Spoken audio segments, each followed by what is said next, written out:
What's going on, guys, and welcome back to another FPL video on the channel. And in today's one, we're going to be looking at my team selection for game week 9. And yes, that's right, guys, I can confirm a transfer has already been made, and we have got rid of a certain fraud called Mohamed Salah. Enough is enough. I cannot continue to put up with this man stinking up the joint week in, week out in my team. He had to go. I told you lot already. I need to be more cutthroat. I need to be ruthless. I can't be a pussy. No, right? Enough is enough. You cannot be 14.4 million stinking up the place week in, week out. That is an absolute crime, right? It's a crime. And I told you, we've had a very, very bad start to the season. I need to be more ruthless. Salah is not worth the money. He has to go. It's as simple as that. Now, with that being said, right, we have to start off this video, right, by looking at how we performed in game week 8. And if I had a choice, I would really skip this part because I don't even want to look at this disgraceful performance that I put up in game week 8.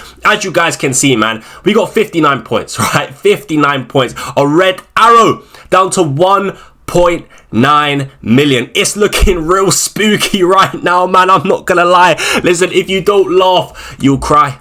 If you don't laugh, you will cry. But it's not looking good right now. I told you lot, right, that the top 50k dream was on. And right now, I'm not going to lie, man, it's not looking good. It's not looking good. But listen, I don't really know what to say, right? Gabriel, I love this guy, man. What an absolute beast of a player. David Raya, again, just love him. That double Arsenal defense is the best part of my team, along with Erling Haaland as well. But everyone else, I guess Semenyo as well, he did get an assist and was close to getting 2 assists in that game against Palace. But everyone else stunk out of the place. Van der Ven, waste of space, Reinders, Kudus, Lucas Paqueta, Mohamed Salah, João Pedro, these absolute bums. I just can't believe it, man. I can't believe it. But things are not looking good. And I told you, we just have to improve. We have to improve. Like, all jokes aside, right? All jokes aside, this is serious talk right now. It's just not good enough. Honestly, and it is quite frankly embarrassing. I need to step up my game. Like, all jokes aside, honestly, I need to step up my game. The performances that I'm putting up on display so far since I've been on this YouTube scene is not good enough. I cannot be known as a fraudulent FPL manager. I cannot let that happen. I cannot tarnish my name, and things have to improve, and they will improve. More than you can believe, guys. More than you can believe. But as I said, Salah has already been sold, right? And you know what? I sat back, right? And I thought to myself, is there any logical reason as to why I should keep Mohamed Salah? And the answer was no. The answer is no. Is he worth 14.4 million? Absolutely fucking no, right? So he's not worth 14.4 million. Does he have good underlying data? Absolutely fucking no, he doesn't, right? Does he have good fixtures? He's got decent fixtures, nothing special, not when you consider the form. And that's the last point I was going to say. Does he have good form? No. Right? He doesn't tick any boxes whatsoever. So I have to sell him. And sometimes it's hard, right? Because I used my wild card and I didn't even have Salah before at the start of the season. I wild carded him into my team, right? So for me, it's very hard now I felt it was very hard to remove him, because I feel like me removing Salah is basically me admitting that I fucked up. It's basically me admitting that I made a big mistake. And sometimes it's hard to do that, but you just got to be honest. You just have to be honest. I have to accept the fact that I made a shocking error. So all I can do now is move forward and rectify my mistakes that I made. Simple as that. And it starts off with removing Mohamed Salah. So I can confirm it has been done already, right? Confirmed. So yeah, I've still got another transfer remaining as well to use. Whether I use it this week or not, I'm not too sure. But anyway, listen, that's enough for game week 8. I promise you guys things will improve. But yeah, let's go ahead. Let's move on to my team selection for game week 9. Alright, guys, so let's go ahead and have a look at my team selection for game week 9. And of course, we'll start things off with the back line. In goal, we do have David Raya. On the bench is the Bravka. And then we do have a back three of Gabriel, Rodon, Senesi. And on the bench is Van der Ven and the injured Anderson. So with that being said, guys, as you can see, we do have Rodon in the starting 11 ahead of Van der Ven. I'm going to be honest, guys, Van der Ven has been stinking up the place week in, week out since I put him in my team. The fixtures were good and still he couldn't keep a clean sheet. I mean, realistically, Van der Ven is good for absolutely nothing, right? There's nothing good this man can do. Clean sheets, not good. Defensive contributions potential, not good. Attacking potential, not good. Like, he genuinely is a waste of space. And to be honest with you, he's getting sold next week. More than you can believe. Van de Ven is getting sold next week, guys, for Danny Munoz, right? We'll be there in game week 10 for Crystal Palace's amazing fixture run. Yeah, man, Danny Munoz, I really want him in game week 10. I could bring him in this week in game week 9, but he's playing against Arsenal away, so I don't really want to bring him in against Arsenal away. But from game week 10, Danny Munoz will be in the team and Van de Ven will be getting sold because, yeah, man, he is just a disgrace. And the fixtures for Spurs get a lot tougher as well and harder. So, yeah, there is just no reason why Van de Ven should be in this team anymore, man, because he is absolutely useless. Leeds playing against West Ham at home have a much better chance of getting a clean sheet than Tottenham, in my opinion. West Ham are absolutely dreadful, right? I'm pretty sure we all watched the game, Monday Night Football, West Ham versus Brentford. They were shocking, right? Shocking. They failed to register a goal, right? At home against Brentford. It's just so poor, man. They really do look like a bad team at the moment. And I think defensively, right now, Leeds are looking pretty solid, especially when they play at home. And I just think I'd rather just go for Rodon over Van de Ven, because at least with Rodon, right, he's got the set piece threat number 1, and West Ham, oh my word, they are shocking from set pieces. I mean, once again, they were really struggling against Brentford to deal with those corners. They were struggling to deal with those long throw-ins. Like, the organisation from set piece from this West Ham team is so poor. So I'll favour my chances of an attack and return from Rodon as well, right? But not only that, I think the clean sheet potential for Leeds in this game is a lot better than Spurs playing against Everton away from home, and that's because West Ham, their attack, it stinks. Simple as that, man. As you guys can see on your screens right now, man, when you look at the XG open play stats, right, you'll be able to see that West Ham so far this season have been the second worst team for expected goals from open play, right? So yeah, they're absolutely dreadful, and I just think defensively, as I said, Leeds playing at home are pretty good. So yeah, I'm going to start Rodon over Van de Ven. And I think also one more point that I want to make as well is when you look at the projected clean sheet odds, right, you guys can see that Leeds here on 37%, right? And you compare that to Tottenham on 25%, it's night and day. But also that is also just a little bit of confirmation bias that I needed, I'm going to be honest, because I did decide to start Rodon already before looking at this. And then I checked this and I saw that Leeds were a lot higher, right, percentage wise, in terms of, you know, odds for a clean sheet over Spurs. So yeah, that is the confirmation bias I needed, and yeah, I'm just gonna start Rodon. Simple as that. So yeah, I know I kind of rambled on there a little bit, but yeah, we've also got Senesi in the team playing against Nottingham Forest at home. As you guys know, Sean Dyche is now the manager of Nottingham Forest. I would say the chances of a clean sheet here are pretty good for Senesi. So yeah, man, really happy with Senesi as a pick, especially long term. Defensive contributions are good. I think clean sheet potential, look, Bournemouth haven't really got a clean sheet in a while, right? I'm not gonna lie, it's been a few games, but still, nonetheless, I don't really think Senesi's an issue, because I got him, you know, when he was like 4.7 million. He's now 5 million. The fixtures coming up are not the best after this Nottingham Forest game, but I can bench him in the harder fixtures. Like, I think after the Nottingham Forest game, he's got Man City and then Aston Villa. I can bench him for those games if I need to. So yeah, man, I'm just really happy with Senesi. I really am, to be fair. And I think, like, removing the sort of tough fixtures in game week 10 and 11, after that, right, he's got some really good favourable fixtures. So yeah, Senesi, no problems with him, man. I'm happy to, you know, carry on owning him in this team. And then of course we also do have the double Arsenal defence. We've got Gabriel, we've got David Raya. They're not going anywhere. Simple as that. I think Raya at one point, there might come a time where I do remove Raya, and that would just simply to go and get Timber, right? I would, like, double Arsenal defence is staying no matter what, right? More than you can believe. So yeah, Gabriel, Raya, I just think, like, Arsenal just clearly the best defence in the world at the moment, to be honest with you. And Gabriel, my word, what an FPL asset this man is. The DEFCON potential, the clean sheet potential, the threat from set pieces. He is just like a gem of an FPL asset. He really is. So yeah, man, that's how the back line is looking at the moment. But with that being said, let's go ahead and move on to the midfield and attack, and let's have a look at who we did replace Mohamed Salah with. So in midfield, we do have Lucas Paqueta, Bukayo Saka, Mohamed Kudus, Tijani Reinders and Anton Semenyo. And up front, we do have João Pedro and Erling Haaland, who does take the captain's armband. So first things first, I want to speak on Bukayo Saka, and I want to speak on Lucas Paqueta as well. So listen, Bukayo Saka is the player that we did choose to bring in to replace Mohamed Salah. As I said, man, I've still got one more transfer left to use, but at the moment I'm thinking to just leave it as that. Now, I decided to bring in Saka because I just think, listen, I'm not gonna lie, I was considering going to triple Arsenal defense, and I was actually gonna go for Timber, but then I just thought, nah, I do love triple Arsenal defense, nothing against it, but I didn't like the fact that it would mean that I would not have one Arsenal attacker, and I just do feel like with the fixtures coming up, I want to have an Arsenal attacker because I do feel like the upside is there with a player like Bukayo Saka, you know, the chance to get multiple goals and assists in a game. So that's why I wanted to own, you know, an Arsenal attacker, and I've decided to go for Bukayo Saka. I think the fixtures are really, really good. Crystal Palace at home is not a bad entry point, and then after that, he's got Burnley, Sunderland, Spurs at home, some really good fixtures, to be honest. I think the toughest game they've got in like the next 6 to 7 games is Chelsea away in game week 13.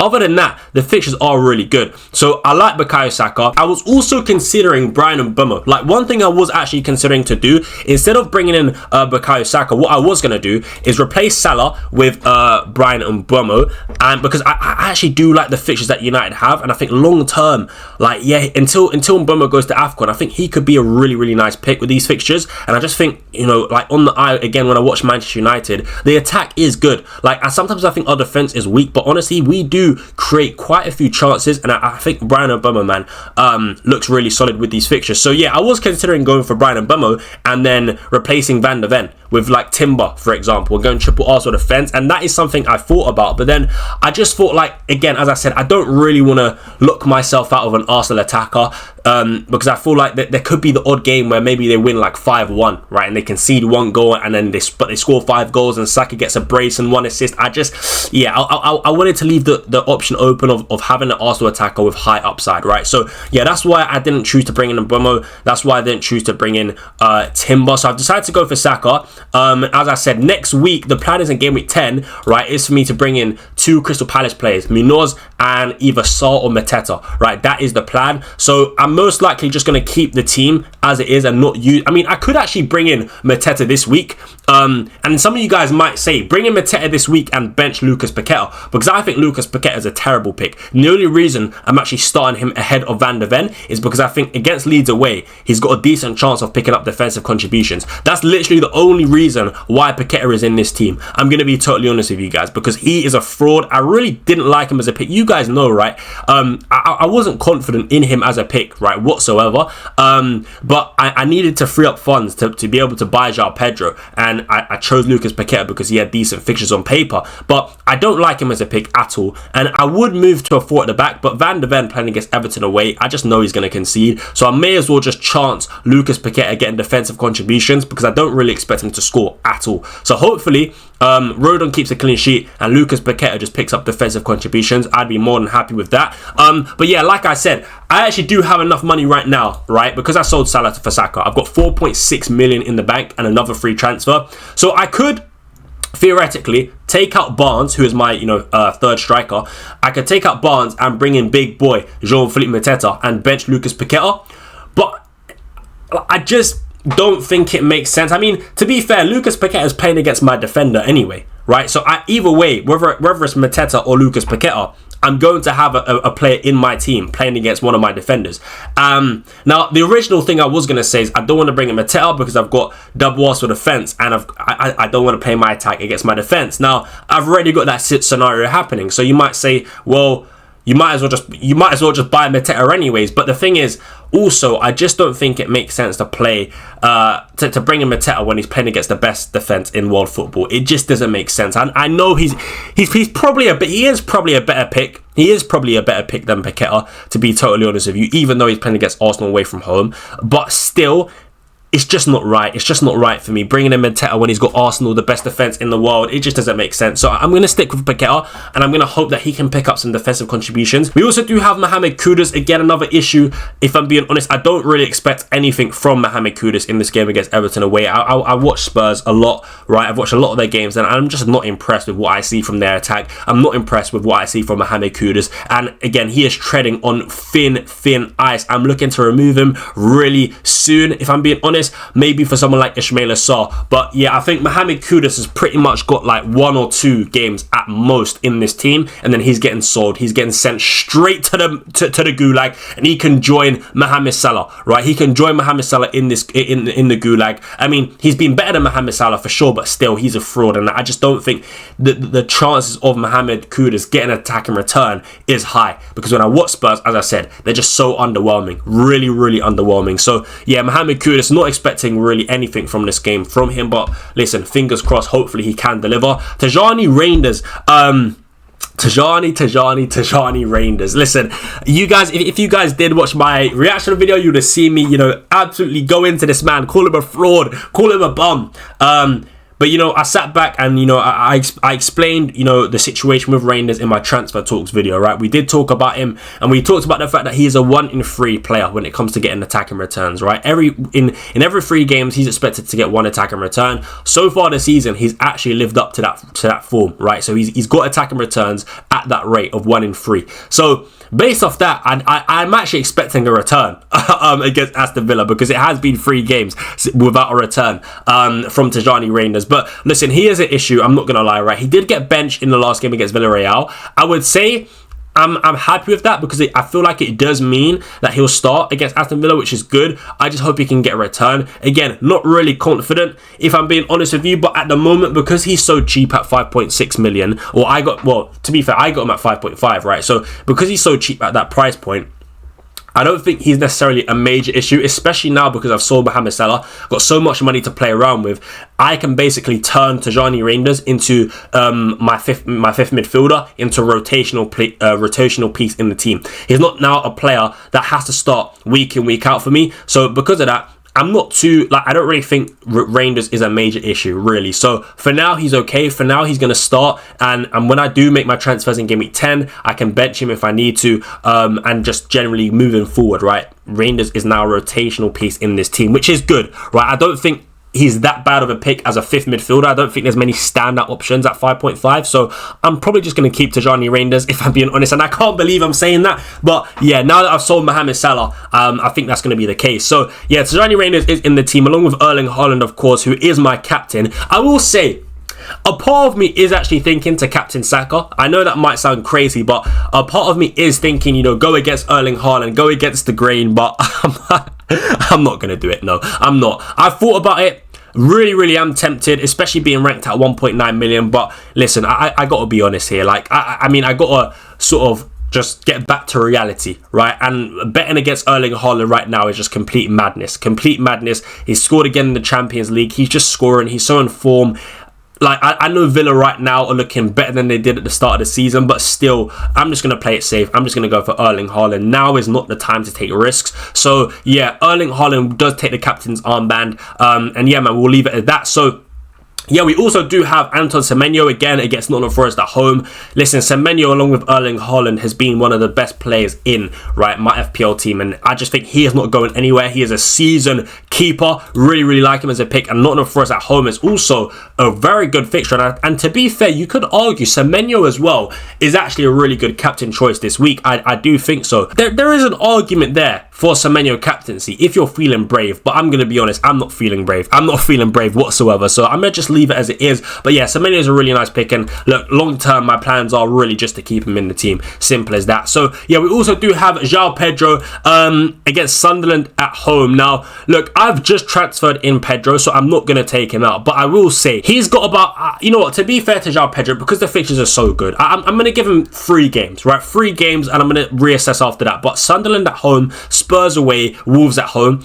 I've got to keep him for those games. And then even after the Wolves at home game, it's Burnley away. I just think the fixture is just too good. I know he's been really bad, but Chelsea do have players coming back from injury. Enzo Fernandez potentially, also Liam Delap as well, right? He's looking like he could be coming back. So, and I do think Mark Guiu could be another player that could actually get some starts and minutes for Chelsea, which I think is better. I think when João Pedro plays in their 10, I feel like he's just a better overall player, and he looks better, and I feel like that will help the FPL. So yeah, man, and I think Chelsea as a team cohesively will play better with João Pedro in the 10 and a more recognised striker like Mark Guiu or Liam Delap. So listen, I just think with the fixtures coming up, João Pedro, I just got to keep him, especially because I just bought him in. So yeah, João Pedro, I'm going to give him a chance. It's only been one game so far. So yeah, let's just see what he can do moving forward. But I'm happy to keep him for at least 3 more games. And let's just see how that goes. So yeah, guys, that is how my team does look for game week 10,